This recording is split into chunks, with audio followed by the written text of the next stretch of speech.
Bismillahirrahmanirrahim, elhamdülillah. Biz təcvid dərslərimizi davam edirik və bugünkü dərsimiz bəsmələdir.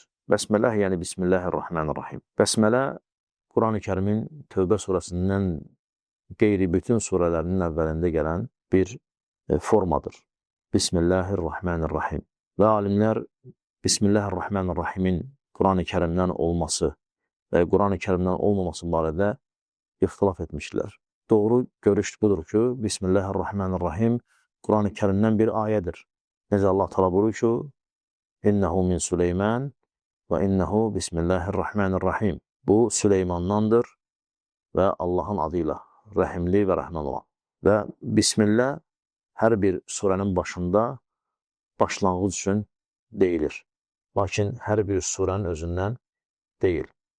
Tövbə surəsindən olmaması isə Tövbə surəsinin Ənfal surəsinin ardı olmasına görədir. Yəni, Tövbə surəsindən Bismillahirrahmanirrahim çıxardılır. Səbəb Ənfal surəsindən Ənfal surəsinin ardı olduğuna görədir.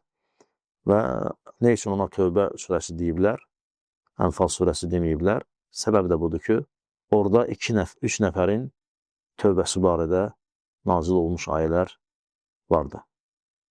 Bismillahirrahmanirrahim Quran-ı Kərimdən bir ayədir. Lakin hər surənin başlanğıcında o surənin özündən deyil, doğru görüşə görə.